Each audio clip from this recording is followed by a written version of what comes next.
ప్రతి విధమైన నా ప్రభావ అనుకూల పరిస్థితులన్నీ కూడా మీరు మొత్తం దేవాన్ని మీకు మహిమకరమైన విధానంలో మాత్రం ఏర్పాటు చేసేందుకు నీకు ఉన్న ఆచరిస్తున్నా. ఏ ప్రతికూల పరిస్థితులైనా అనుకూల పరిస్థితులు అందుకు ఉన్న ఆచరిస్తున్నా. ఏ విషయంలో కూడా కొరత లేకుండా సమృద్ధి జీవితాన్ని మీరు దయచేస్తున్నా. అందుకు నేను స్థుతిస్తున్నా. ముఖ్యంగా కుమారుని విషయంలో కూడా నా ప్రభావ నీ యొక్క గొప్ప కృపను నెమ్మది సమాధానం ఇచ్చేందుకు ఉన్న ఆచరిస్తున్నా. దేవా బిడ్డ మరలా డాక్టర్గా జాయిన్ కావడానికి బిడ్డల ప్రయాసం లేదు, వ్యర్థం కాలేదండి. మరి ఈ విషయంలో మాత్రం దేవ మళ్ళీ కానివ్వండి, నా ప్రభా రెడ్డప్ప కానివ్వండి, మరి నా తల్లి కృష్ణ బ్రదర్ శశిబిలి ఎంతగా కుమారు విషయంలో కన్నీరు కార్చారు. అద్భుతంగా వారి కన్నీటికి మీరు జవాబు దయచేసి బిడ్డ చదువు ఆగిపోకుండా కొనసాగించేలా కృప దయచేసి దేవా నీకు మొన్న ఆచరిస్తున్నాను. ఆయన బిడ్డ సర్టిఫికేట్ తీసుకొని అంత మాత్రమే కాదు ప్రభా, పీజీ కూడా చేయడానికి మార్గం చాలా చేయాలి. స్తోత్రం. జస్వంత్ కూడా మీ జ్ఞానం వివేకం దయచేసిన ప్రభావ ఉన్నత చదవడానికి మీకు కృపా సామ్రాజ్యం ప్రార్థిస్తున్నాం. మరి ముఖ్యంగా నా ప్రభా శిశువులు పూర్ణ ఆరోగ్యంలో శక్తిని నెమ్మది దయచేయాలి. స్తోత్రం. ప్రతి అలచడి కలవడం అన్ని టెన్షన్స్ నుంచి ముఖ్యంగా మీరు విడిపించమని ప్రార్థిస్తున్నాం. ఇప్పుడు వెళ్ళుచుండగా మీ సన్నిధికాంతి మాతో కూడా ఉంచి మరి మల్లిక ప్రయాణంలో కూడా మీరు తోడుగా ఉండి ఆమె అనంతపురం రీచ్ అయ్యే వరకు నా ప్రభా మీ దూతను తోడుగా ఉంచండి. మేము మరలా ఈ గృహానికి వచ్చే వరకు మీ కృపలో నీ ప్రేమలో మమ్మల్ని కూడా బంధించమని తండ్రి కుమార తేక దేవుని దేవుడు అబ్రహాం ఇస్సాకు యాకోబుల దేవుడు వెండుగా మాతని ప్రకటించి నిశ్చయంగా మీకు తోడైంటున్న వాగ్దానం నెరవేర్చేందుకు నేను స్తుతిస్తూ ఏ స్నామన ప్రారంభిస్తున్నాం తండ్రి. ఆమేన్ ఆమేన్. కీర్తన 24 7వ వచనం చదవండి. కీర్తన 24 7వ వచనం తీసిన వాళ్ళు చదవండి. వారు నా నాటికి బలాభివృద్ధి పొందదు, ప్రయాణం చేయదు. వారిలో ప్రతి వాడును శిలువలో దేవుని సన్నిధిని కనబడదు. నానాటికి మీరు ఇంటికి వచ్చినారు కాబట్టి రోజు రోజుకు మీరు ఆ దేవుడు మీకు అభివృద్ధి చేస్తారు. ఏం చూపించేది ఆనాటికి బలాభివృద్ధి పరుచు అంటే ఆత్మీయంగా, తర్వాత దేవుడికి మహిమకరంగా దేవుడు అభివృద్ధి పరుచున్నాక ఆమె ప్రాణం చేస్తున్నాం.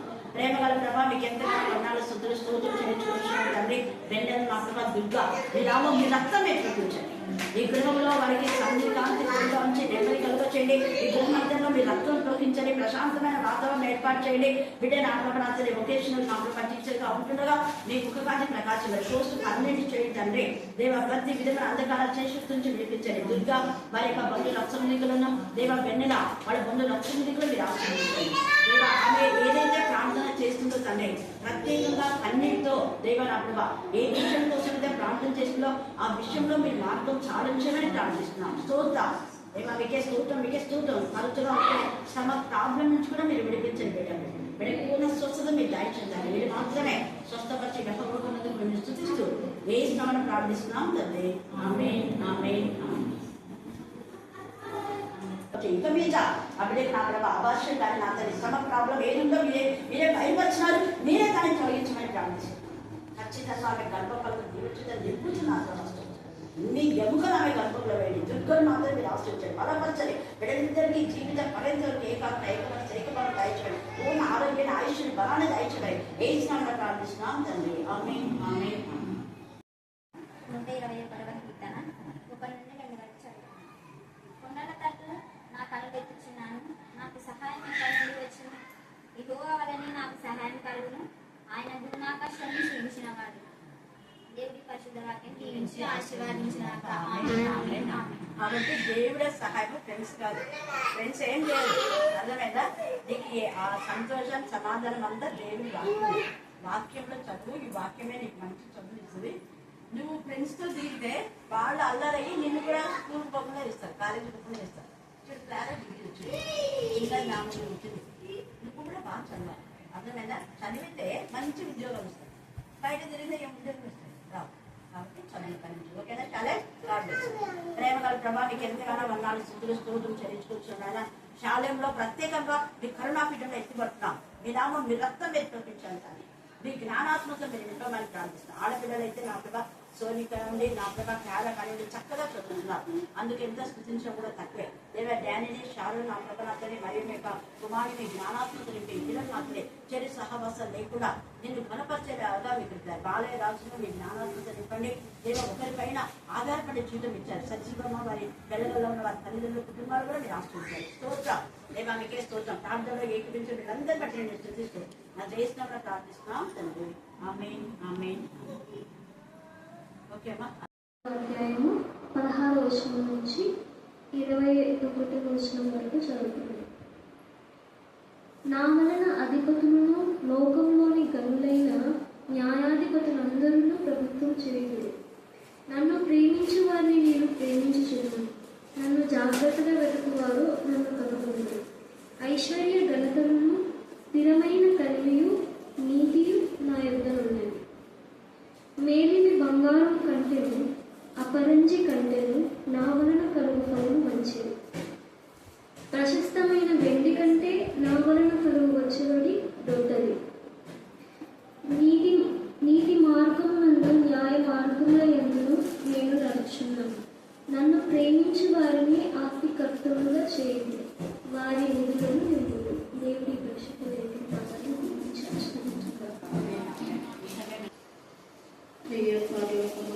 తండ్రి, నీకే వందనాలు సూత్రాలు నా నాయన.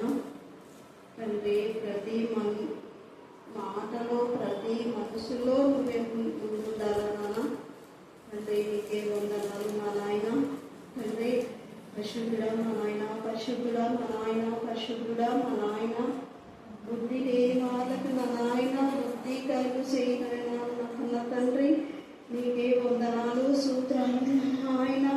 పాపంలో ఎక్కువ అవుతున్నాయి నాన్న, నీ రక్తంలో కడగబడు నాన్న కన్న తండ్రి. నీకే సూత్రం, నీకే సూత్రం, సూత్రం, సూత్రం ప్రభువా. తండ్రి, అక్కకు బలము శక్తి మహిమైన నాన్న కన్న తండ్రి. నీకే సూత్రం, సూత్రం, సూత్రం, సూత్రం నాన్న. తండ్రి, అక్క అన్న వల్ల కుమారుల గురించి నాన్న ఏమనుకున్నారు నాన్న సర్చ్ అయినైనా నా కన్న తండ్రి. నీకే వందనాలు నాన్న కన్న తండ్రి. పరిశుద్ధుడా మా నాన్న, పరిశుద్ధుడా మా నాన్న. ఇంట్లో కుక్కకు నాన్న జ్ఞానం బుద్ధి నాన్న కన్న తండ్రి. నీకే వందనాలు నాన్న, నీకే సూత్రాలు నాన్న ఆయన. పరిశుద్ధుడా మా నాయన, పరిశుద్ధుడా మా నాయన. తండ్రి, చర్చిలో కూడా నాన్న నా కన్న తండ్రి అందరికీ జ్ఞానము బుద్ధి నాయన నా కన్న తండ్రి. తండ్రి, అందరినీ రక్షించునైనా, రక్షణ పొందునన్నా నా కన్న తండ్రి. నీకే వందనాలు సూత్రాలు నాన్న.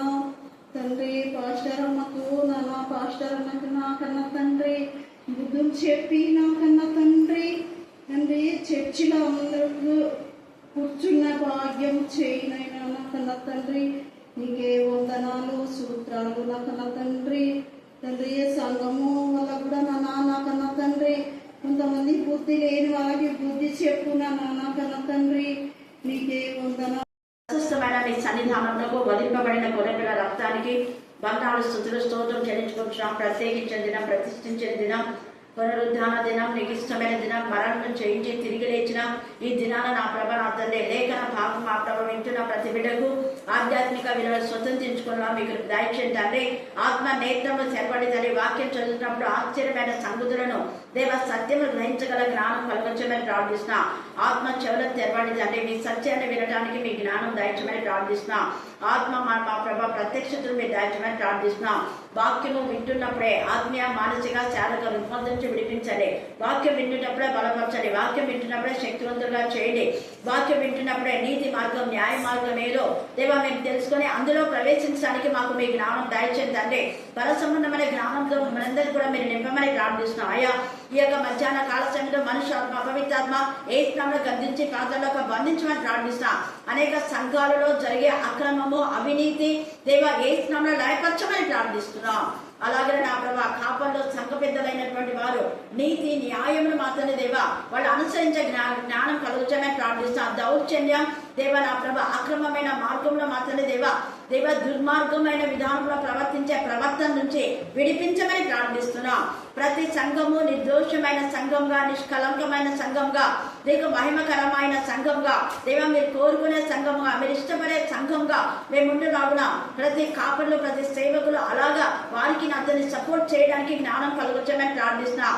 అవినీతికి సపోర్ట్ చేసిన ప్రభా, అవినీతిని పెంచి పోషించే వారిని గద్దించి బుద్ధి చెప్పమని ప్రార్థిస్తున్నాం. ఈ యొక్క మధ్యాహ్న కాల సమయంలో ముఖ్యంగా ఎవరైతే మృతి చెందారో ఆ కుటుంబానికి ఓదార్పు దయచేసి, ఏ విధంగా మృతి చెందారో మాకు తెలియదు. అలాగే నా ప్రభా సీలు కూడా మీ ఎందుకు మృతి చెంది ఉండగా ఆ కుటుంబానికి ఇప్పుడైనా మారు మనసు నిజమైన మార్పు దయచమని ప్రార్థిస్తున్నాం. దేవా కనికరించండి, కృప దయచండి, కృప దయచండి, కృప దయచండి. ఏమైనా కాలం మా ప్రభా దేవా కాలంకు ముందే న్యాయ మార్గం అంటే ఎవరు మనల్ని నీతి మార్గంలో న్యాయ మార్గంలో నడిపిస్తారు చెప్పండి? ఎవరు మనల్ని నీతి మార్గంలో న్యాయ మార్గంలో నడిపిస్తారు? సంఘ పెద్దలా, సంఘ కాపరా, ట్రెజరరా, సెక్రటరీ, ఎవరు చెప్పారు? గట్టిగా చెప్పాలా? యేసు ప్రభు ఏం చెప్పాడు అంటే యోహాను సువార్త 14వ అధ్యాయంలో యేసు నేనే మార్గం సత్యం జీవం. మార్గమైనాడా, సత్యమైనాడు, జీవమైనాడు. సత్యము అనే మాట మనం చూస్తే మార్గం అంటే వాక్యం. వాక్యంలో ఎక్కడైనా కూడా దౌర్జన్యం, అక్రమం, అన్యాయం, మంచిది అని ఉండే వాక్యంలో లేదు. అక్రమము, అన్యాయము ఎక్కడ ఉంటుందో అది దేవుని సంబంధమైన జ్ఞానం కాదు ఇక్కడ. అందుకనే 8వ అధ్యాయంలో జ్ఞానము ఘోషించుచున్నది, వివేచన తన స్వరం ఏం చేస్తుందా వినిపించుచున్నది, కానీ వినరు. ఎంతవరకు చూడు, జ్ఞానము ఘోషించుచున్నది, వివేచన తన స్వరం వినిపించుచున్నది, త్రోవ ప్రక్కను రాజ వీధుల మొగల్లోను నడి మార్గములలోను అది నిలిచిచున్నది. గుమ్మముల యొద్దను పురద్వారముల యొద్దను పట్నపు గౌనుల యొద్దను నిలబడి అది ఇలాగ గట్టిగా ప్రకటన చేయుచున్నది అన్న. ఏమని? మానవులారా మీకే నేను ప్రకటించుచున్నాను, నరులకు మీకే కంఠస్వరం వినిపించుచున్నాను, జ్ఞానం లేని వారలారా జ్ఞానం ఎట్టిదైనది తెలుసుకునేది. ఎంతవరకు చూడండి, జ్ఞానం ఘోషిస్తూ మీకు జ్ఞానం లేదు అంటున్నారు. ఎందుకంటే మీ మార్గాలు నీతిగా లేవు, మీ జ్ఞానం లేదు, మీ మార్గాలు న్యాయంగా లేవు. నీతిగా న్యాయంగా మీరు ఏదైనా జరిగిస్తున్నారా? అన్యాయంగా, అక్రమంగా, దౌర్జన్యంగా సంఘాలలోకి అపవాది జొరబడుతున్నారు. క్రూర మృగం యొక్క లక్షణాలు ఏంటంటే దొంగతనము, హత్య, నాశనం. ఈ 3 ఉంటాయి దాని యొక్క క్యారెక్టర్. అంటే యథార్థంగా, నీతిగా, నిజాయితీగా ఉండేటటువంటి వాళ్ళని తీసేసి అన్యాయంగా, అక్రమంగా చేయడానికి జొరబడుతున్నారు సంఘాల్లో కూడా. దౌర్జన్యం. అందుకని ఇక్కడ ఈ దౌర్జన్యాలకు కొంతమంది పెద్దలు కూడా సపోర్ట్ గా ఉంటారు. కానీ అలాగా ఉండకూడదు. ఎవరైతే అలా ఉంటారో వాళ్ళ అపవాది సర్ప సంతతి. అందుకే జ్ఞానం లేని వారలారా అన్నాడు. మళ్ళా బుద్ధిహీనులారా బుద్ధి ఎట్టిదైనది యోచించుడి. నేను శ్రేష్టమైన సంగతులను చెప్పేదను వినుడి. నా పెదవులు యథార్థమైన మాటలు పలుకును, నా నోరు సత్యమైన మాటలు పలుకును. దుష్టత్వము నా పెదవులకు ఏంటంట అసహ్యం. అందరూ చెప్పండి ఏంటి? దుష్టత్వం. మళ్ళీ చెప్పండి, దుష్టత్వము నా పెదవులకు అసహ్యము. దుష్టత్వము నా పెదవులకు అసహ్యము. అది దుష్టమైన విధానంలో ప్రవర్తించకూడదు. మనం చేసేది జినైన్ గా ఉండాలి, న్యాయంగా, యథార్థంగా, నీతిగా, నిజాయితీగా ఉండాలి. ఒక కాల పరిమితి ఉంటుంది సంఘంలో. కొంతమంది కాల పరిమితి ఉంటుంది. ఆ పరిమితి లేకుండా వాళ్ళని తీసేసి అక్రమంగా జరగన్నారంటే అవినీతి, అక్రమం. 2 ఇక్కడ ఏమంటున్నాడు? నీతి మార్గమందు, న్యాయ మార్గం. అన్యాయంగా మనం చేస్తే ఏదైనా కూడా దేవుడి రాజ్యంలో ఖచ్చితంగా తీర్పు దినమని దేవుడు లెక్క అడుగుతాడు. వాక్యంలో ఎవరైనా అధిపతులుగా ఉండాలంటే వాళ్ళ ఇంటిని చక్కబెట్టుకోవాలంట. వాళ్ళ ఇంటినే ఏదని వాడు ఎలాగ దేవుడి సంఘంలో నువ్వు ఉంటావు అని 1 తిమోతిలో ఎంత చక్కగా చెప్పాడు 3వ అధ్యాయం. నీ ఇంటికే నీకు రక్షణ చెప్పే వాదే, నీ కొడుకులకు, నీ బిడ్డలకు రక్షణ మార్గం లేదు, నీ భక్తకు రక్షణ లేదు. మన దేవుడి మందిరంలో నువ్వు ఎలా పరిచయం చేస్తావు? క్వశ్చన్ చేస్తున్నాడు. ఎప్పుడో దేవుడి మందిరానికి పోని వాళ్ళు, అక్రమంగా ఉండే వాళ్ళు, దేవుడు అంటే భయభక్తి లేని వాళ్ళను మందిరంలో నిలబెడుతుంటారు. మళ్ళీ వాళ్ళకి ఎవరు సపోర్టు అంటే పెద్దలు, కాపలు సపోర్టు. మరి వాళ్ళకు బుద్ధి ఉందో లేదో తెలియదు. ఇక్కడ వాక్యం చెప్తున్నా, యెహోవా యందు భయభక్తులు కలిగిన వాళ్ళను క్రమంగా దేవుడి మందిరానికి వెళ్లే వాళ్ళకు క్రమం అదే. మనం క్రమంగా ఉద్యోగానికి పోతే క్రమంగా జీతం వస్తుందా? నెలకోసారి పోతే జీతం వస్తుందా? గట్టి చెప్పండి మీరే, మళ్ళీ చెప్పండి. కానీ మన వాళ్ళు అక్రమంగా పోయే వాళ్ళు జీతం ఇస్తారు, కొమ్ముగా వస్తారు. క్రమంగా పోయే వాళ్ళకి ఇవ్వరు, అక్రమంగా పోయే వాళ్ళకి ఇస్తారు. ఇక్కడ వాక్యం చూడండి, ఎంత తేజగా పరిశుద్ధ ఆత్మదేవుడు మాట్లాడుతున్నాడు. దుష్టత్వము నా పెదవులకు అసహ్యము. అంటే సేవకులైన వారు, కాపర్లైన వారు వాళ్ళు చేసే దుష్టమైతే ఇది దుష్టత్వం అని ఖండించాలి. ఖండించాలంటారు, హెచ్చరించాలంటారు, బుద్ధి చెప్పాలంటారు. కానీ హెచ్చరించారు. ఎవరికి హెచ్చరించారు? దుర్మార్గంగా ప్రవర్తించే వాళ్ళకి ఇది దుర్మార్గం అని చెప్పరు, దుర్మార్గులకు అట్లా విప్పరు, వాళ్ళకే కొమ్ము కాస్తుంటారు, వాళ్ళకే సపోర్ట్ చేస్తుంటారు. తర్వాత నా నోటి మాటలన్నీ నీతి గలవి, వాటిలో మూర్ఖత అయినను కుటిలత అయినను లేదు. మూర్ఖంగా ప్రవర్తించాలి. అవన్నీ వివేకికి తేజగా, తెలివినందిన వారికి యథార్థంగా ఉన్న వివేకికి తేజగా. అందుకే అక్క మాట్లాడుతుంటే కొంచెం వినపడింది నాకు, తర్వాత మైక్ కట్ చేసింది. వాక్యం చెప్పేటప్పుడు యథార్థమైన విధానంలో మనం చెప్తే దాన్ని వక్రంగా వాళ్ళు అర్థం చేసుకుంటారు. ఎవరు? అవివేకులు. దేవుని యందు భయభక్తి గల బిడ్డలకు రైట్ మీదనే వినపడుతుంది. మనం చూస్తే ఈ యొక్క ప్రకటన గ్రంథం 21:8 వచనంలో పిరికి వారు, అవిశ్వాసులు, అసహ్యులు, నరహంతకులు, వ్యభిచారులు, మాంత్రికులు, విగ్రహారాధికులు, అబద్ధికులు అందరూ నరక అగ్నిగంధంలో పడవేయబడతారు. కాబట్టి ఈ కోపంలో ఎవరైనా ఉన్నారేమో జాగ్రత్తగా చూసుకోండి. దేవుని మందిరానికి వచ్చినప్పుడు మన ప్రవర్తన సరిదిద్దుకోవాలి అని చెప్తే దానికి ఇంకొకటి వక్రీకరించి ఇంకా దానికి 10 ఎన్నిసార్లు అబద్ధాలు చెప్తే అంత శిక్ష ఉండదు. అందరు విన్నారు, విన్న వాళ్ళకి అందరికీ ఆ వాక్యం వినపడింది. వినపడిన వాళ్ళందరూ అవునగా నిజంగా సంఘంలో కొంతమంది దేవునికి విరోధంగా ఉన్నారు, వాళ్ళ కోసం ప్రార్థన చేయాలి, ఎవరు రైట్ వేలో ఉండాలని చెప్తున్నారు. కానీ రాంగ్ వేలో ఉండే వాళ్ళకు వేరే విధానంగా వినపడింది. ఎందుకు? గుమ్మడికాయల దొంగ అంటే భుజాలు నడుపుకుంటున్నారు అని ఎప్పుడో గుమ్మడికాయల దొంగకు వచ్చినాడు అనేసరికి వాళ్ళు చూసినారే ఈ బాబా, ఎవరు చూడకుండా దొంగలు చేసినారే, ఎవరు చూడకుండా పాపం చేసినా, ఎవరు చూడకుండా ఇలా ఉన్నా, కానీ ఎట్లా తెలిసింది అని వాళ్ళకి అది అలా. కానీ దేవుడైతే న్యాయకర్త, తీర్పు దినమందు ఇవన్నీ లెక్కలోకి వస్తాయి. హల్లెలూయా, హల్లెలూయా. మనం ఏ వాక్యం చెప్పినాం, ఏం చెప్పినాం అనేది అన్ని అక్కడ రికార్డ్ పరంగా ఉంటది. ఇప్పుడు చెప్పిన వాక్యం కూడా అక్కడ రికార్డ్ పరంగా ఉంటది. అందుకనే తేటగా పరిశుద్ధ ఆత్మదేవుడు మాట్లాడుతున్నాడు ఇక్కడ. వెండికి ఆశపడగా నా ఉపదేశం అంగీకరించుడి, తెలివి నొందిన వారికి యథార్థంగా ఉన్నది. వెండికి ఆశపడొద్దు అంటే కొంతమంది డబ్బులు ఇస్తే అక్కడ అవి అన్యాయం చెప్తుంటారు, అన్యాయానికే న్యాయం చెప్తుంటారు, న్యాయానికి న్యాయం చెప్పారు, అన్యాయానికి న్యాయం చెప్తుంటారు. అవన్నీ దేవునికి నచ్చవు. అందుకే ఇక్కడ ఏమంటున్నాడు అయితే ఈ పై నుంచి వచ్చే జ్ఞానము యాకోబు 3:17 మొట్టమొదట ఏమైంది? అది పవిత్రమైంది. అల్లరి ఉండదు. అల్లరి ఉంది అంటే ఖచ్చితంగా భూ సంబంధమైన జ్ఞానమే. అల్లరి, ప్రతి నీచకారం, దౌర్జన్యం అన్ని ఉంటాయి. అది లోక సంబంధమైన జ్ఞానం. అపవాది యొక్క కుయుక్తులు అనమాట. అపవాది కుయుక్తులో మీరు పాలు పప్పులు పొందొద్దండి అని రాయమన్నాడు. జ్ఞానం కలవారు యథార్థమైన విధానంలో వాళ్ళు జీవిస్తారు. అందుకే యెహోవా యందు భయభక్తి కలిగి ఉండే జ్ఞానంలో ఏం చేస్తారు? వాళ్ళు కలిగి ఉంటారు. చెడుతనంలో అసహించుకుంటారు. చెడుతనంలో చెడు కానీ అవినీతి, అక్రమం వాళ్ళు అస్సలు పాలు పొందరు. ఇది తప్పు అని ఖచ్చితంగా చెప్తారు కానీ కొంతమంది చేయరు. అయితే ఎప్పుడైతే ఈ పర సంబంధమైన జ్ఞానము, వివేచన మనం కలిగి ఉంటామో అప్పుడు దేవుడు మనకి ఎప్పుడూ తక్కువ చేయడు. అప్పు తీసుకొని అప్పు ఎగ్గొట్టరు. న్యాయంగా తీసుకున్నది ఎప్పుడు చెల్లించాలో అప్పుడే చెల్లిస్తారు. అంతేగాని అక్రమమైన విధానంలో ఇస్తాంలే, అదిలే, ఇదిలే, దౌర్జన్యం, అక్రమం చేయదు. అక్క కూడా నాకు ప్రే చేస్తారు, ఫలానా వాళ్ళు తీసుకొని ఇవ్వటం లేదు. అలాగా నేను వాళ్ళు చెప్పినారు కదా ప్రే చేస్తారనుకో, వేరే వాళ్ళు ఏం చేస్తారు? మా అప్పు గురించి చెప్పింది అంటారు. అదే మరి గుమ్మడికాయల దొంగ అంటే భుజాలు దొరకడం అంటే.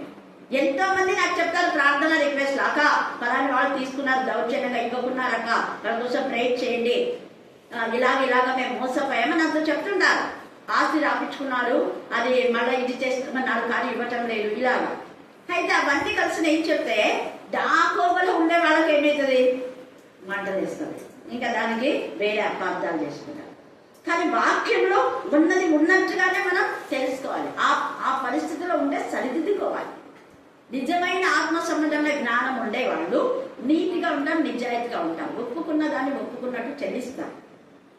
ఇక్కడ ఏమంటున్నాడు చూడండి, 16వ అధ్యాయం. దేవుని యందు నిజమైన జ్ఞానం ఉంటే జ్ఞాన ఆధారమునైన పరాక్రమం నాదే, నా వలన రాజులై వెళ్తారు. అంటే నువ్వు రాజులాగా దేవుని చుట్టూ నేను బికారిగా ఉంచాడు. ఆత్మ సంబంధమైన జ్ఞానం ఎవరికైతే ఉంటారో వాళ్ళు రాజులుగా ఉంటారు, యాజకుల గుంపులో ఉంటారు. మొదటి పేతురు మనం చూస్తే 2:9 సేతగా రాయబడింది, మీరు రాజులైన యాజక గుంపులో ఉండాలనేది మన దేవుని యొక్క ఉద్దేశం. మనం బికారంగా ఉండాలని కాదు. ఎవరైనా అడుక్కుంటున్నారంటే అసలు అప్పు చేస్తున్నావు అంటే అప్పన్నదే శాపం. అప్పన్నది శాపం అని తెలిసి శాపాన్ని నువ్వు తెచ్చుకుంటే ఆ శాపానికి ఎన్ని పిల్లలు ఉంటాయో అంతే, అలాగనే వెళ్ళిపోతుంటావు. అది శాపాన్ని నువ్వు కోరుకొని వాళ్ళు ఇట్లా అన్నారు, వీళ్ళు ఇట్లా అన్నారు, వాళ్ళు చెప్పించారు, ఒకరు చెప్పిస్తే కాదు, శాపాన్ని నువ్వే తీసుకున్నావు. యేసు ప్రభుల వారిని ఇస్కరియోతుగా తనకు తానే అమ్మేసుకున్నాడు. యేసు ప్రభుల వారిని దూరం చేసుకున్నాడు, దేవుని సన్నిధి దూరం చేసుకున్నాడు. అవినీతి అక్రమకారుల దగ్గర యేసయ్య ఉండడు. ఇస్కరియోతు యూదాకు యేసయ్య దగ్గరలో లేడు. ఇస్కరియోతు యూదా కోసం ప్రార్థన కూడా చేయలేదు యేసయ్య. పేతురు అన్నాడు, నీ కోసం ప్రార్థన చేశాను అన్నాడు. ఇస్కరియోతు యూదా కోసం ఏం చేశాడు అంటే నాశన పుత్రుడు నశించాలని చేశాడు. హల్లెలూయా, హల్లెలూయా, హల్లెలూయా, హల్లెలూయా. అలాగే సంఘాలను పాడు చేసే నాశన పుత్రుడు నశించాలి. సంఘాలు పాడు చేసే గుంట నక్కలకు దేవుడు ఖచ్చితంగా బుద్ధి చెప్తాడు ఒక రోజు. సంఘాన్ని పాడు చేసే అక్రమకాలను దేవుడు ఊరుకోడు చూస్తూ కొంతకాలమే వాళ్ళకి సమయం ఇస్తాడు. క్రూర మృగానికి అపవాదికి కొంత సమయం ఇస్తాడు, తర్వాత వాళ్ళు పనిచెప్తారు. అందుకనే ఇది మధ్యాహ్న కాల సమయమందు దేవుని జ్ఞానం ఆధారం మనం చేసుకుంటే మనం రాసులాగా ఒకరు యాచించని జీవితం దేవుడు మనకిస్తాడు. అధికారులు న్యాయాన్ని బట్టి పాలన చేస్తారు. మరి నువ్వు నిలబడింది న్యాయంగా ఉన్నావా, అక్రమంగా ఉన్నారా? ఒకసారి ఆత్మపరిశీలన చేసుకోవాలి. న్యాయమైనా మీరు చేసే పని న్యాయమైందా, న్యాయమైన విధానంలో ఉన్నారా, దౌర్జన్యంలో ఉన్నారా? దేవుడు అడుగుతాడు లెక్క. తర్వాత చూడండి, నా వలన అధిపతులు లోకంలోని గనులైన న్యాయాధిపతులందరినూ ప్రభుత్వము నా వలన అంటే నీతిగా నిజాయితీగా చేసేవాళ్ళు దేవుని వలన ఏర్పరచబడినారు. అవినీతితో చేసేవాళ్ళు అపవాదితో ఏర్పరచబడినారు. అపవాది యొక్క ఊరిలో వాడు పన్నారు. నన్ను ప్రేమించు వారిని నేను ప్రేమించుచున్నాను అన్నాడు. వాక్యం ఎవరైతే ప్రేమిస్తారో దేవుడు వాళ్ళని ప్రేమిస్తాడు. అందుకనే యేసు ప్రభుల వారు పేతురు నన్ను ప్రేమిస్తున్నావు అంటే ప్రేమిస్తున్నావు ప్రభు అంటే గొర్రెలు కాగి గొర్రెలు మేలు. యేసుని ప్రేమించేవారు ఎవరైనా ఒక కాపరే కాదు, ఒక సేవకుడే కాదు, ఒక ప్రవక్తనే కాదు, ఎవరు యేసుని ప్రేమిస్తే యేసంటే వాక్యం. వాక్యం ఎవరు ప్రేమిస్తారో, ఎవరు నీతిగా ఉంటారో, ఎవరు నిజాయితీగా ఉంటారో, ఎవరు న్యాయంగా ఉంటారో, ఎవరు దేవుడికి మహిమకరంగా ఉంటారో, ఎవరు యథార్థమైన జీవితంలో ఉంటారో 100% దేవుడు వాళ్ళని బ్లెస్సింగ్ చేస్తాడు. దేవుడు వాళ్ళని ప్రేమిస్తున్నాడు కాబట్టి, వాళ్ళు దేవుడిని ప్రేమించినారు కాబట్టి, వాళ్ళ వాక్యం ప్రేమించినారు కాబట్టి, వాళ్ళు దేవుడికి ఇష్టమైన క్యారెక్టర్స్ లో వాళ్ళు ఉన్నారు కాబట్టి, దేవుడికి ఇష్టమైన క్యారెక్టర్స్ ను ఎవరైతే ఫాలో అవుతారో ఆటోమేటిక్ గా దేవుడు వాళ్ళ యొక్క మరి ప్రతి విషయంలో దేవుడు చూసుకుంటాడు. చెల్లించి ఫలించి ఉనికి కలిగి ఉంటాడు మనలో మనతో. అప్పుడు ఆయన ఏం చేస్తారు, మనం ప్రతి అక్కడ ఔషధ యేసుక్రీస్తునందు మహిమలో అంటే through the word of God మన యొక్క ఆత్మ ఎంత వర్ధిల్లుతుందో అంత మనం వర్ధిల్లుతాం. జ్ఞానం ఎందు, వయస్సు ఎందు, దేవుని దయ ఎందు. మనుషుల దయ అంటే దేవుని ఎందు భయభక్తి గల మనుషుల దయ అనుకుంటది. దేవుని ఎందు భయభక్తి గల దయ నీలో లేదంటే నువ్వు అపవాది యొక్క గురిలో ఉన్నావని అర్థం. అపవాది సంబంధులకు దేవుని దయ ఉండదు. అపవాది సంబంధులకు దేవుని ఎందు భయభక్తి గల మనుషుల దయ ఉండదు. అపవాదికి సంబంధించిన వాళ్ళ దయ వాళ్ళు కోరుకుంటారు. వాళ్ళు దేవుని పిల్లలైతే కోరుకోరు. తర్వాత చూడండి ఏమంటున్నాడు ఇక్కడ, నన్ను ప్రేమించు వారిని నేను ప్రేమించున్నాను, నన్ను జాగ్రత్తగా వెతుకు వారు నన్ను కనుగొందురు. ఎవరైతే దేవుని ప్రేమిస్తారో, ఎవరైతే వాక్యాన్ని ప్రేమిస్తారో, వాక్యం పట్ల తపన ఉంటారో, ఈరోజు పరిశుద్ధమైన దినం, ప్రత్యేకింపబడిన దేవునికి ఇష్టమైన దినం అని దేవుని సన్నిధిలో ఎవరైతే నిలవాలని అనుకుంటారో వాళ్ళు నేను అందుకే ఎన్ని పనులున్నా మొదట దేవునికి ప్రయారిటీ ఇచ్చిన వాళ్ళు ఎప్పుడు ఎవరిని యాచించారు. ఎవరికైనా ఏదైనా ఒప్పందం చేసుకుంటే ఒప్పందం కట్టుబడలేదంటే అపవాది యొక్క శోధనలో ఉన్నారంట. దేవుని పిల్లలైతే ఖచ్చితంగా జినేలుగా ఉంటారు.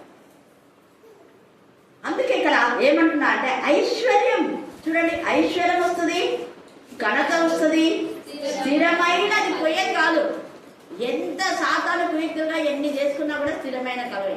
యోగు నుంచి తీసేస్తున్నారు, మనం వచ్చింది కదా స్థిరమైన కలిమి. కొంతకాలమే స్థిరమైన కలిమియు నీతియు నా యొద్ద ఉన్నాయి. ఈ 4 మరి దేవుని పిల్లలకు ఉంటాయి. ఐశ్వర్యం ఉంటుంది దేవుని పిల్లలకు, ఘనత ఉంటుంది, స్థిరమైన కలిమి ఉంటుంది, నీతి ఉంటుంది. తర్వాత ఇంకా ఏమంటున్నాడంటే ఇక్కడ మేలిమి బంగారు కంటేను అపరంజి కంటేను నా వలన కలుగు ఫలము మంచిది మంచిది మంచిది. వేల కొలది వెండి బంగారు నాణ్యముల కంటే నీవు ఇచ్చిన ధర్మశాస్త్రము శ్రేష్టం. ఈ వాక్యము, ఈ బంగారు జ్ఞానము, ఈ లోకంలో ఉన్న ఐశ్వర్యం అన్నిటికంటే శ్రేష్టమైనది. ఈ వాక్యము ఇక్కడ మనం బ్లెస్ చేస్తుంది, పరములో దేవుని సన్నిధిలో దేవునితో కూడా ఉండే కృపను దయచేస్తుంది. ఎవరైతే నీతి న్యాయాన్ని అనుసరిస్తే వాళ్ళు దేవుడు చూస్తారు. యథార్థవంతులు దేవుని సన్నిధాన భక్తులు. యథార్థంగా ప్రవర్తించే వాళ్ళకి ఏ మేలు చేయక మానం అన్ని మేలు చేస్తారు దేవుడు. ఎక్కడ మన స్వార్థ కుంటుపడదు, ఎన్ని వచ్చినా కూడా ఏమైనా కూడా. అలాగనే వర్గంలో ఎన్ని ఆలయాలు కొట్టుకుపోయినా, ఆ ఆలయం లేకపోయినా కూడా ఎక్కడో చోట దేవుని పిల్లలు ఖచ్చితంగా ప్రేర్ చేస్తూనే ఉన్నారు. హల్లెలూయా హల్లెలూయా హల్లెలూయా. ఆలయాలు కొట్టుకుపోయినా, ఆలయాలు పడగొట్టినా, కాపలను చంపేసినా, ఏది చేసినా ఎక్కడ స్వార్థ సేవ ఆగటం లేదు. అదే దేవుని యొక్క కృప. నీతి న్యాయాన్ని అనుసరించే వాళ్ళకు దేవుడు ద్వారాలు తెస్తారు. ఒకవైపు ద్వారం మూస్తే ఇంకోవైపు ద్వారాలు తెరుస్తాడు దేవుడు. అందుకని ఇక్కడ తేజగా నీతి మార్గమందును న్యాయ మార్గమందును నేను నడుచుచున్నాను, నన్ను ప్రేమించు అని ఏం చేస్తాడా ఆస్తి కర్తలుగా. నీకు తెలియని ఆస్తి నీకు వస్తుంది. ఒకప్పుడు నాకు తెలియదు ఇదంతా, ఈ ప్రాపర్టీ గురించి నాకు తెలియదు. నేనేమనుకున్నా, ప్రభా ప్రార్థన చేసుకోవడానికి ఒక చిన్న కొట్టం కావాలి ప్రభా, ఇల్లు కూడా అడగాల నేను, చిన్న కొట్టము, నాకు తోట అంటే ఇష్టము, కొంచెం తోట వేసుకోవడానికి కొద్దిగా స్థలం, ఒక చిన్న కొట్టము, కొంచెం స్థలం, తోట కావాలా అంతే నేను అడిగిన. కానీ దేవుడు నేను అడిగిన దానికంటే, ఊహించిన దానికంటే ఎంత పెద్ద ప్రణాళిక. జగత్తు పునాది వేయబడక ముందే, గర్భంలో రూపబడక ముందే నన్ను ఏర్పరచుకున్న దేవుడు ఎంత విశాలమైన స్థలాన్ని నేను అనుకోలేదు.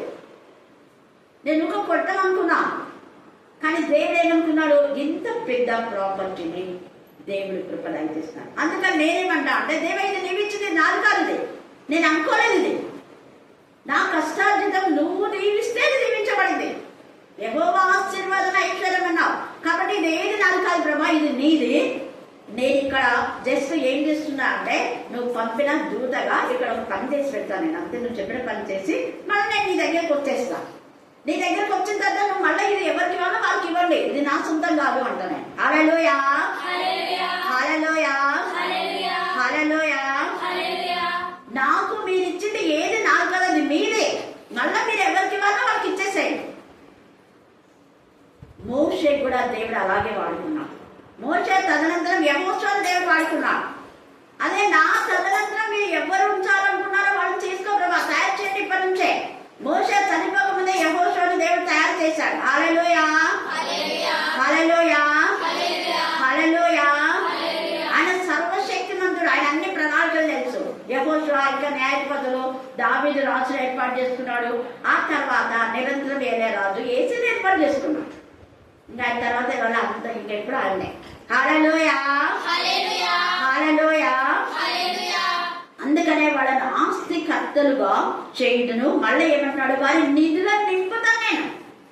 నీ నిధి నింపబడ్డం లేదంటే నువ్వు యథార్థంగా నిజాయితీగా లేవేమో. ఫస్ట్ ప్రయత్నం దేవునికి ఇవ్వడంలా, ముందర లోకానికి ఇచ్చి తర్వాత రాసిన సమయం ఉంటే దేవుడు సన్నిధికి పోతా. లేదా ఏమంటే ఇంట్లో పనులు ఉన్నాయి, అవి ఉన్నాయి, ఇవి ఉన్నాయి, అవన్నీ అయిపోయిన తర్వాత ఏదో మిగిలితే దేవుడా. అందుకనే దేవుడు ఏమంటాడు, అందరికి ఇచ్చిన తర్వాత మిగిలితే నీకు ఇస్తాను. అందరికి ఇచ్చిన తర్వాత మిగిలిపోతే నీకు లేదు. పనంతా అయిపోయినాక ప్రార్థన అయిపోతే ఇంకేవసరం రావు. దేవుడు కూడా అదే అంటాడు, తిప్పాక మొదట మనం దేవుడికి సమీపిస్తే దేవుడు కూడా ఏమంటాడు, ఆశీర్వాదం గంప తీసుకో, మొదట నువ్వు నాకు వచ్చే కదా ఇల్లు మొదట తీసుకో. ఇంకా మిగిలినాయనుకో వాళ్ళు ఎవరు రాలే, మిగిలిన ఎక్కడ ఇప్పుడు నువ్వు తీసుకో. ఇప్పుడు ఎంత పెద్ద గంప తీసుకొచ్చాడు ఇక్కడ బ్లెస్సింగ్ చేయడానికి కరుణాపీఠంలో. నింపబడప్పుడు ఎక్కడెక్కడైతే ఖాళీ స్థలంలో, ఆ ఖాళీ స్థలంలో ఉన్న వారికి ఇవ్వాలనుకున్నవన్నీ మళ్ళా దేవుడు మన ముందు చోదిస్తున్నాడు. హల్లెలూయా హల్లెలూయా హల్లెలూయా హల్లెలూయా. ఏడంతల ఆశీర్వాదం. ఏదైనా మనం ఒక పంట నుంచి మిగిలిపోతే మళ్ళీ రెండు ఇస్తాం కదా, డబ్బులు అట్లనే చేయండి. ఒకవేళ నిజంగా జెన్యూన్గా రాలేని పరిస్థితిలో ఉంటే కొంత టైం తీసుకొని అట్లనే పెట్టి వాళ్ళు పరిస్థితి నాకు తెలుసు, నేను మళ్ళీ వాళ్ళకి ఇస్తాను. అందుకే కొంచెం నేను మిగిలితే మళ్ళీ నైట్ వాళ్ళకి ఇస్తుంటాను. వాళ్ళు జెన్యూన్గా నైట్ వస్తారు. ఎందుకంటే పగలు కొన్ని పరిస్థితులు బట్టి రాలేదు, కానీ రాత్రి వస్తారు. పగలు వచ్చినా రాత్రి వచ్చినా దేవునికి ఇవ్వాల్సిన సమయం దేవునికి ఇవ్వాలి. హల్లెలూయా, హల్లెలూయా, హల్లెలూయా. అందుకని ఇక్కడ ఏమంటున్నా అంటే, నన్ను ప్రేమించు వారిని ఆస్తికర్తలుగా చేయుదును, వారి నిధులు నింపుదా అంటే, నీకు ఆస్తి లేదు అంటే నువ్వు దేన్ని ప్రేమించడం లేదు, అంతే. ఆస్తి అనే మాట ఉండడానికి ఏదో ఒకటి, అది రెంటెడ్ హౌస్ కానీ, తినడానికి తిండి, కట్టుకోవడానికి బట్టలు, ఏదైనా కానీ. రెంట్ ఇవ్వడానికన్నా రెండు కావాలి కదా మనకు. రెంటెడ్ హౌస్ అయినా కూడా ఉన్నట్టే. ఎందుకంటే రెండు కట్టడానికి దేవుడు నీకు శక్తిని ఇచ్చినాడు కదా, తినడానికి తిండి, ఉండడానికి బస్తాలు ఇచ్చినాడు. సొంత గృహం అనేది కాదు, ఏదో ఒకటి నివాసం చేయడానికి. అనుదిన ఆహారం మాకు దయచేదేమో అని మనం ప్రార్థిస్తాం.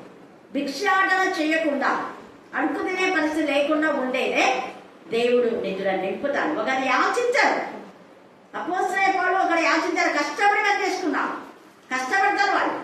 అప్పుడు వాళ్ళ నిధులను నింపుతాడు. 10 మందికి వాళ్ళు సహాయపడతారు కూడా. 10 మందిని దోచుకునే పరిస్థితి రాదు. అందుకని ఇక్కడ నన్ను ప్రేమించు వారిని ఆస్తికర్తలుగా చేయడం, వారి నిధులను నింపుదును. పూర్వకాలమందు తన కష్టారంభం, తన సృష్టి ఆరంభమున తన కార్యములలో ప్రధానమైన దానిగా యెహోవా నన్ను కలదు. జ్ఞానం అనేది ప్రధానమైనదని, అంటే ఆది ఇక సృష్టి చేయక ముందే తండ్రి కుమార పరిశుద్ధాత్మలు కలిసి మనల్ని ఆయనలో ఏర్పాటు చేసుకున్నారు. కాబట్టి మనము ఆయన ఎందుకు భయభక్తి కలిగి ఉంటే కొరత ఉండదు, సమృద్ధి జీవితం దేవుడు మనకిస్తాడు. మనం చేసే ప్రతి పని నీతిగా ఉందా, నిజాయితీగా ఉందా అని ఆలోచించుకోవాలి. దావీదు నీతి న్యాయాన్ని అనుసరించినాడు కాబట్టి 40 సంవత్సరం నెమ్మదిగా రాజ్యం వెళ్ళినాడు దావీదు. దేవుడు దావీదుని ఏర్పాటు చేసుకున్నాడు. సౌలు న్యాయంగా లేడు, కొన్ని రోజులు ఉన్నాడు, తర్వాత అన్యాయంగా ఉన్నాడు కాబట్టి తన ఇంట పేరు తన చచ్చాడు. తన పిల్లలు ఎవరు బ్లెస్సెడ్ కాలేదు. దావీదు గోత్రం సింహం, యూదా గోత్రం యేసయ్య నిరంతరం ఏదే రాజుగా ఉన్నాడు. నీతిని ప్రేమించాడు దేవుడు, న్యాయంగా ఉన్నాడు దావీదు.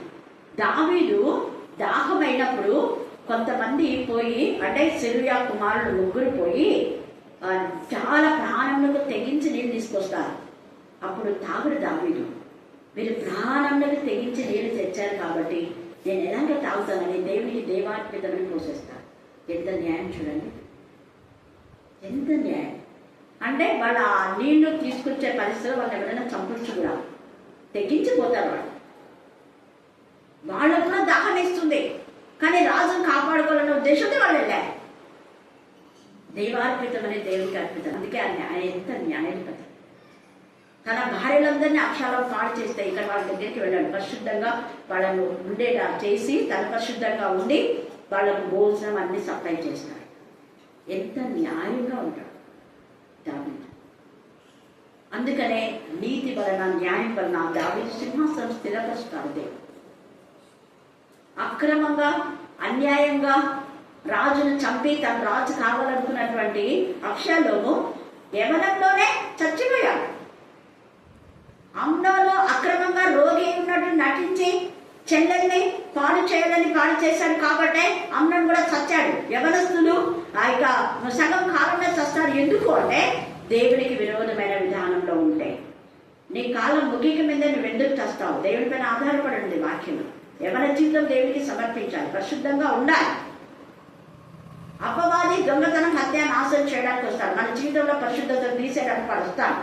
వాడు దొంగిలించకుండా పరిశుద్ధతను కాపాడుకోవాలి. పరిశుద్ధులే దేవునికి ఇష్టడు.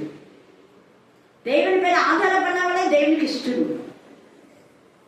అబ్రహాము దేవుడు నమ్మాడు, అది అతను నీతిగా ఎంచబడింది. అందుకే 7 రాజులను జయించి ఆస్తికర్తలు చేశాడు. గొప్ప ధనవంతుడు అబ్రహాం. ధనవంతులందరూ నరకానికి పోరు, అక్రమంగా సంపాదించిన వాళ్ళు పోతారు నరకానికి. కాబట్టి మధ్యాహ్న కాల సమయంలో నీతి న్యాయాన్ని అనుసరించిన యోసేపును దేవుడు ఆస్తికర్తలుగా చేస్తాడు. ప్రపంచం అంతటికీ నిజంగా చెప్పాలంటే ఏలేవాడు అంటాడు. అందరూ వచ్చి యోసేపులో అడుక్కోవాలి, మాకు పెట్టండి, మేము చావు బతుకుల మధ్య ఉన్నాం, మాకు ఇవ్వండి, ధాన్యం ఇవ్వండి అని అడగాలి.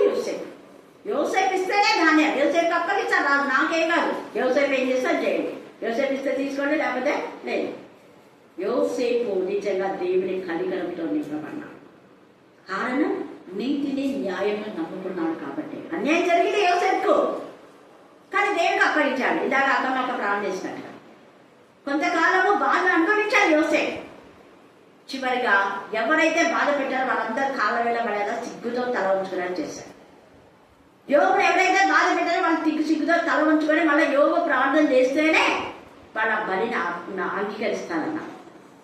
అలాగే అబ్రహాం యొక్క భార్య శారాను అక్రమంగా తీసుకుంటే మళ్ళీ అబ్రహాము ప్రార్థన చేస్తేనే అబీమెలెకు వాళ్ళ ఇళ్లలో గర్భఫలం దేవుడు ఇచ్చాడు. కొన్నిసార్లు దేవునికి మనం సమయం లేకపోతే గర్భాలు మోయబడతాయి. అక్కడ వాళ్ళ ఇంట్లో అందరి గర్భాలు మూసాడు. ఎందుకు అంటే దేవునికి ఇష్టం లేని పని వాడు చేసినందుకు. ఈ మధ్యాహ్నం ఆలస్యం ఏమందు దేవునికి ఇష్టంగా ఉండి దేవుని గణపరిచి నీతి మార్గం న్యాయ మార్గంలో మనం నడుస్తాం. ఏసే మార్గం నీతి మార్గమే, ఏసై మార్గం న్యాయ మార్గమే. ఈ రెండు విధాలంలో ఈ మార్గం ఎక్కడికి తీసుకుపోతుంది మనల్ని జీవ మార్గానికి తీసుకుపోతుంది. ఆ జీవ మార్గం నిరంతరం ప్రభుతో ఉండేటటువంటి మార్గం. అది సత్య మార్గం, నీతి మార్గం, న్యాయ మార్గం, జీవ మార్గం, సత్య మార్గం. ఇందులో మనం ప్రవేశిస్తాం. దేవుడు ఈ లేఖన భాగాన్ని దీవించి ఆశీర్వదించుగాక. ఆమేన్, ఆమేన్, ఆమేన్. ప్రభా అయ్యా, గడిచిన కాలం అంతయు నీ కృపా క్షేమములతో మమ్మల్ని కాచి కాపాడి ఈ రోజున నా తండ్రి విశ్రాంతి దినంలో నా తండ్రి ప్రభా నా తండ్రి మీ యొక్క దినాన్ని నా తండ్రి మాకు ఇచ్చిన యొక్క అవకాశం బట్టి వందనములు, స్తోత్రములు ప్రభా. అయ్యా నా తండ్రి జ్ఞాపకంలో నా తండ్రి యేసయ్య అక్కడ ఉంచుకున్నందుకు వందనములు, స్తోత్రములు నా తండ్రి. అక్కడ చేసే నా తండ్రి ప్రతి పరిచయాల్లో నా తండ్రి మీరు అభివృద్ధి చెందిస్తున్నందుకు వందనములు, స్తోత్రములు ప్రభా. నా తండ్రి మాకు ఆత్మలకు కావలసినటువంటి నా తండ్రి జీవాహారాన్ని నా తండ్రి మీరు అక్కడ ద్వారా నా తండ్రి మాకు అందించిన విధానం బట్టి వందనములు, స్తోత్రములు ప్రభా. యేసయ్య మీకే స్తోత్రం నా తండ్రి. మిమ్మల్ని నమ్మిన బిడ్డలు నా తండ్రి నేను ఆస్తికర్తలుగా చేస్తానని సెలవిచ్చిన తండ్రి మీకే స్తోత్రం ప్రభా. యేసయ్య నా తండ్రి జ్ఞాపకంలో నా తండ్రి ప్రభా ప్రతి ఒక్క దైవజనులను నా తండ్రి జ్ఞాపకం ఉంచుకోమని మొరపెట్టుకుంటున్నాను నా తండ్రి. మీకే స్తోత్రం నా తండ్రి. యేసయ్య నా తండ్రి ఇక్కడికి వచ్చిన ప్రతి ఒక్క బిడ్డను నా తండ్రి ప్రభా దీవించి ఆస్వాదించినందుకు వందనములు, స్తోత్రములు నా తండ్రి. ఇంకా ఎవరైతే నా తండ్రి నీ సన్నిధానానికి ప్రభా వెనుకబడిన బిడ్డల్ని కూడా నా తండ్రి ప్రభా నా తండ్రి మంచిగా నా తండ్రి ప్రభా యేసయ్య ఇంట్లోనే ఉంది నా తండ్రి నీకు ప్రేరణ ఇచ్చే విధంగా నా తండ్రి తయారు చేసుకోమని మొదలుపెట్టుకుంటున్నాను ప్రభా నా తండ్రి. ప్రభా మీకే స్తోత్రం నా తండ్రి. ప్రభా నా తండ్రి మీ సన్నిధానానికి ప్రభా నా తండ్రి ఆలస్యం వచ్చినా కానీ నా తండ్రి మీ వాక్యం సమయానికి నా తండ్రి మమ్మల్ని అందించిన విధానం బట్టి వందనములు, స్తోత్రములు తెలియజేస్తూ ఇచ్చింది ప్రార్థన నజరేయుడైన యేసుక్రీస్తు నామమున అడిగి వేడుకొని పొంది ఉన్నాము నా తండ్రి.